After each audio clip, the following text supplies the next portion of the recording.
માલધારી સમાજના વિવિધ પ્રશ્નો સરકાર સુધી પહોંચે તે માટે સુરત જિલ્લાના કામરેજ ગામ ખાતે માલધારી સમાજની 13મી સંસદ માલધારી સમાજ આગેવાન લાલજી દેસાઈની અધ્યક્ષતામાં મળી હતી। બહોળી સંખ્યામાં માલધારી સમાજના આગેવાનો અને યુવાનો હાજર રહ્યા હતા। સુરત જિલ્લાના કામરેજ ખાતે માલધારી વિકાસ સંગઠન ગુજરાત દ્વારા 13મી માલધારી સંસદ મળી હતી।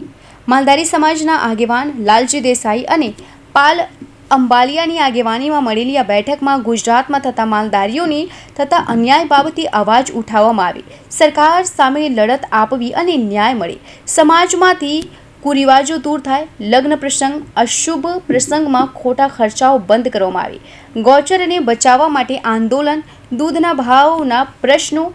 માલઢોરને સાચવવા માટે સરકાર વડાઓ ફાળવે, સમાજમાં શિક્ષણ વધે, રબારી ભરવાડ આહિર ગઢવી સમાજ સંપીને રહે, સાથે રહે અને સંગઠિત થાય, તેમજ છેવાડા ગામના માલધારી સમાજના દરેક પ્રશ્નો સરકાર સુધી પહોંચે તે માટે આ માલધારી સંસદ યોજવામાં આવી રહી છે। આયોજિત આ માલધારી સંસદમાં બહોળી સંખ્યામાં માલધારી સમાજના આગેવાનો અને યુવાઓ હાજર રહ્યા હતા।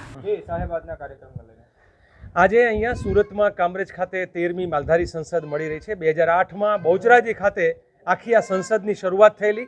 મૂળ શરૂઆત કરવાનો જે હેતુ જે છે એ માલધારી વિકાસ સંગઠને ચર્ચા કરી કે માલધારીઓનો અવાજ પંચાયતમાં નથી, સંસદમાં નથી, તો માલધારી વાત ક્યાં મૂકશે, એટલે માલધારી વિકાસ સંગઠનના માધ્યમથી માલધારી સંસદનું આ પ્લેટફોર્મ એવું કે જેમાં નેતા હોય કે કાર્યકર્તા, એ માલ ચારનાર માલધારી હોય કે પછી એ ઉદ્યોગપતિ હોય, બધા એક જ જગ્યાએ સમાન જગ્યાએ બેસવાનું અને સૌને સવાલ પૂછવાનો, સૌને વાત કરવાનો અધિકાર, નેતા આવે ને ભાષણ કરીને નીકળી જાય એવું નહીં, એવી આ માલધારી સંસદ આજે અહીંયા મળી છે। અને આવનાર ભવિષ્યમાં કે ભાઈ માલધારીઓનું ભવિષ્ય શું,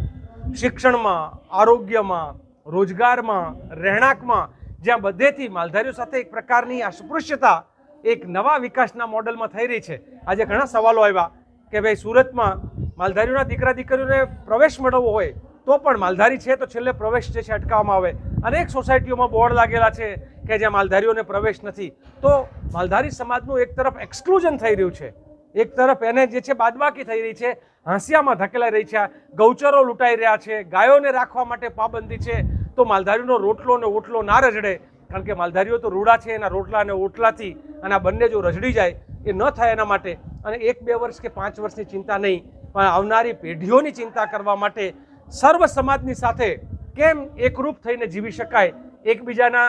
મનમાંથી વેરઝેર કેમ થઈ શકે, એના માટેની આજે સંવાદની આખી આ પ્રક્રિયા છે। જી ભગવાનભાઈ, આજે કાર્યક્રમ શું હતો? આજનો કાર્યક્રમ માલધારી વિકાસ સંગઠન ગુજરાત દ્વારા કામરેજ સુરતમાં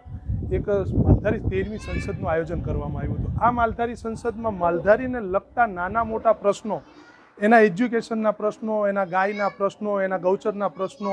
એના રહેઠાણના પ્રશ્નો અને એને સમાજ સાથે મળી જવાના ઘણા બધા પ્રશ્નો લોકો દ્વારા કરવામાં આવ્યા છે અને એ લોકો દ્વારા જે પ્રશ્ન કરવામાં આવ્યા છે એના પ્રશ્નના નિરાકરણ માટે માલધારી સંસદ એટલે કે આખા ગુજરાતમાંથી દરેક તાલુકામાંથી 2-2 થી 3 વ્યક્તિઓ અહીંયા પધાર્યા છે। અહીંના આજુબાજુના લાગતા વળગતા સમાજના તમામ લોકો પણ અહીંયા પધાર્યા છે। બધા સાથે મળીને પ્રશ્નોની ચર્ચા કરશું અને એ પ્રશ્નોના નિરાકરણ કઈ રીતે કરી શકાય, સાથે મળીને એને સાથે મળીને કઈ ભાવનાથી એકતા થાય અને કઈ રીતે બધા ભેગા થઈ શકીએ એના માટેનું એક આયોજન કરવામાં આવ્યું હતું। માલધારી સંસદના પ્રમુખે મને કહેવામાં આવ્યું હતું અને સુરત જિલ્લાનું તમામ કામો મને સોંપી અને આયોજન કરવામાં આવ્યું હતું, પણ આ આયોજનમાં સમાજલક્ષી અને સમાજના વિકાસ લક્ષી જે કાંઈ કાર્યો કરવાના હતા કે જે કાંઈ સૂચનો હતા એ લેવામાં આવ્યા છે અને એ સૂચનોના આધારે આગળ આપણે શું કાર્યવાહી કરવી એની એક